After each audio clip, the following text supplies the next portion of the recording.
The protagonist of the story is Guido Orifice, a cheerful and playful Italian man of Jewish descent who is moving to Tuscany with his best friend, Ferruccio. The journey goes well until the car's brakes fail, putting the two in danger. Speeding down the road they come upon a demonstration, and Guido is mistaken for King Victor Emmanuel, who will arrive only later, much to his embarrassment. While Ferruccio is busy repairing the car's brakes, Guido wanders around and runs into the estate owner's daughter. Wanting to play with her, he lies to the child proclaiming himself the prince of these lands, and when a woman is about to slip from a barn, he grabs her and proclaims her his princess. Dora thanks him, while Guido is clearly in love with her. The woman gives him a couple of eggs before saying goodbye to the funny man. Upon arriving at their destination, the two are hosted by Guido's uncle Eliseo, himself Jewish, who offers them a place to sleep. The next day they go into town, as Guido has a dream in his drawer, to open his own bookstore. However, when he goes to the notary, he discovers that it takes months of paperwork and the signature of Dr. Rodolfo, a pompous fascist bureaucrat. The latter flatly refuses to sign as he is in a hurry, much to Guido's annoyance. To make matters worse, Guido leans against the window and knocks over a vase, which plummets straight onto Rodolfo's head. When Guido, worried, approaches him, Rodolfo in anger shouts that he will never accept his application to open a bookstore. After this he puts on his hat and crushes eggs on his head. In fact they are the eggs that Dora had given him yesterday, and that Guido had unknowingly put in the man's hat while he was helping him. Rodolfo chases Guido all over town, who escapes on a bicycle and ends up running over Dora, who works here as a children's teacher. Guido continues his escape, but not before calling her his princess again. That evening Guido goes to the Grand Hotel, run by his uncle Eliseo, since he is looking for a job as a waiter. Although he is quite unprepared to do this job, his uncle hires him. The next day in town, Guido sees Dora walking with her friend, but before he can approach her, Rodolfo stops his car and greets the woman. After that Guido approaches and asks the woman to meet this evening, but the woman refuses with a smile, admitting that she prefers to meet him as suddenly as she did the first few times. A few days later, at the restaurant, Guido befriends Dr. Lessing, a German doctor who is as fond of riddles as he is. A school inspector also arrives from Rome, and exchanging a few words with him, Guido finds out that tomorrow morning he has to report to the elementary school where Dora teaches for an inspection. Without a second thought, and not wanting to miss the chance to impress Dora, Guido steals the inspector's sash and shows up at the school the next day, pretending to have just arrived from Rome.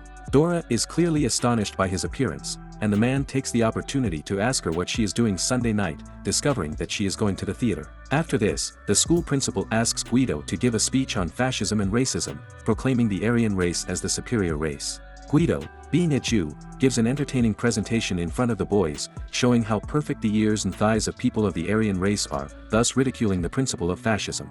When the real inspector arrives at the school, Guido has no option but to flee out the window, but not before greeting his princess. The day of the theater arrives, but while Dora watches the performance, Guido looks at the woman with a look of total love. After the performance, Rodolfo wants to take Dora to his bureaucrat friends for dinner, but the woman is very annoyed by this since she would just like to be with her beloved. Since it is pouring rain outside, Rodolfo drives off to get the car, and Guido takes the opportunity to impress the woman.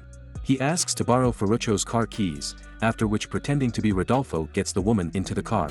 Dora does not look at who is driving because she is angry at her boyfriend's behavior, but her expression totally changes when she discovers that beside her is the cheerful Guido. The two have a great time together, especially since Guido treats Dora as if she were a real princess. When they arrive at the woman's house, Guido admits that he is in love with her and wants to make love, but the woman obviously refuses since she is engaged to Rodolfo. Guido accepts the woman's no and walks away singing, while Dora is clearly attracted to him. At the restaurant where Guido works, a marriage proposal is celebrated. We find out that the celebrants are Rodolfo and Dora, who, however, does not want to marry the man since she does not really love him. Her mother, however, forces her to leave the house and accept the proposal since the family needs the money from Rodolfo, a very wealthy and respected man in town. Guido still does not know that the woman is getting married, especially since he is distracted and called back to the courtyard by his uncle. The elderly man shows him their white horse, which has been vandalized by unknown people who have painted it green and written, "Attention, Jewish horse," on it. The uncle is very concerned about this gesture, as racial discrimination is becoming a serious problem, but the man pays it no mind, as his pride cannot be hurt by stupid people. He returns to the restaurant as cheerful as ever, but his expression totally changes when he finds out that Rodolfo is about to propose marriage to the woman he loves. In fact, he stumbles several times while serving the guests, but when he reaches under the table to pick up the fallen sweets, he discovers that Dora is also there, and she approaches him and kisses him, returning his feelings. Deciding to fight for his love, Guido takes the horse and bursts into the hall. He approaches Dora and asks her to come with him if she really loves him. The woman last looks at Rodolfo with disdain, after which she jumps on the horse. Guido and Dora make love that evening, and from their marriage Josue is born. The story continues a few years, taking us to 1944. We are in the midst of World War II, in the darkest period of humanity in which the persecution of Jews reaches its peak. Despite this, Guido and his family seem to be living a normal and happy life, although this is not the case at all. In fact, the father tries to keep his son from understanding that they are considered the inferior race by the townspeople, who forbid Jews from entering the premises, putting them on the same level as dogs. Although Guido has succeeded in opening his bookstore, the business is doing terribly because there are no customers, while the writing "Jewish store" is on the wall. Some men in uniform show up at the store to take Guido to the prefecture and ask him some questions. Guido playfully walks away so that his son does not realize that the situation is very tense. Josue's birthday arrives the next day, and everyone is preparing for the party. Dora argues with the child because the child does not want to take a shower, and he hides from her so as not to be forcibly washed. The father, on the other hand, is more apprehensive with his son and makes him hide in a nightstand to surprise the mother. Later the mother leaves to fetch the grandmother, but when they return they discover a terrible truth. The house is upside down and Guido and her son have disappeared. The two, in fact, have been captured by the Nazis and loaded onto a truck along with their uncle Eliseo and other Jews. The child asks his father where they are going, and the man, not wanting to traumatize his son, tells him that it is a surprise he and his mother have prepared, and that it will be a fun trip.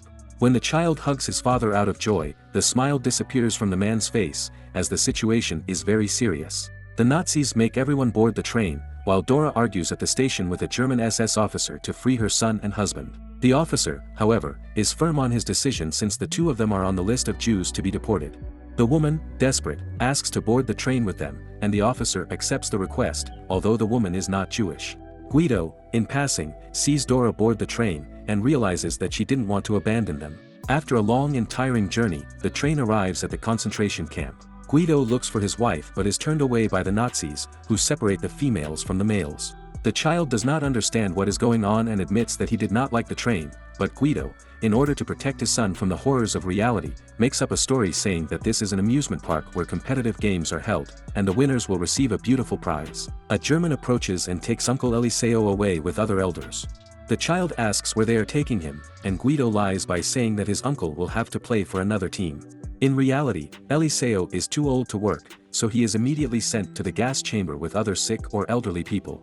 An SS woman passes by him and stumbles, and he as a gentleman helps her up, receiving in return only a look of hatred and contempt. Guido and Josue arrive at their common room. The sight is chilling as dozens of tired, rag-clad Jews lie on the communal beds. Guido, however, laughs and jokes that they all want to win prizes and that is why they are so tired. When the German commandant arrives to explain the rules of the camp, Guido pretends to be an interpreter and mistranslates all the words, pretending that he is talking about a game with prizes and that the children must not ask for food or cry otherwise they will be disqualified. As time goes by, Guido begins to get more and more tired from the manual labor he is subjected to every day, while his son remains hidden in the blankets all day. Josue, in fact, managed to escape death only because he hid when the German officers called all the children to take showers, since he does not like to take them. The German showers were actually gas chambers, and all the children in the camp were killed as were the elderly and sick. When Dora is told this, she is traumatized, thinking that her son died with the others. During a doctor's visit, Guido runs into Lessing, the German doctor he played guessing games with at the restaurant a few years ago, who has now become a member of the Nazi party and participates in the final solution toward the Jews. The doctor recognizes him and saves him from death, giving him in return a job as a waiter at a meeting of German officers.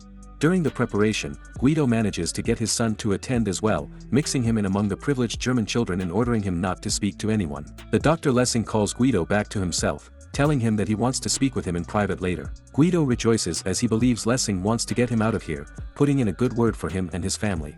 However, his disappointment is enormous when he discovers that the doctor is just desperate because he cannot find the solution to a riddle, and he does not intend to help him in any way, showing the insanity and horror of the Nazis. After dinner, Guido sneaks his son out to bring him back to safety, but wandering around the camp he comes across a mountain of corpses destined for the crematorium and is shocked.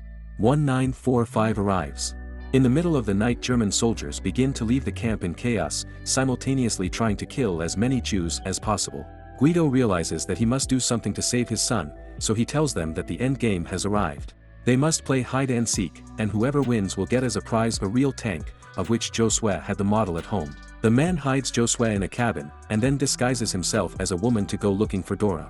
Unfortunately, during his search, he is discovered by the SS. He is then led to his death by a Nazi soldier, but first greets his son with a wink, after which he is shot. The next morning, when the camp is completely empty, Josue comes out of hiding seeing a huge tank, thinking it is his prize. In reality it is the American soldiers who have arrived here to drive out the Germans, and they drive him into the tank with them. Later the child rejoins his mother and hugs her, shouting that he won the game. Subscribe for more videos like this, turn on notifications, and leave a like to help the channel grow. Thanks for watching.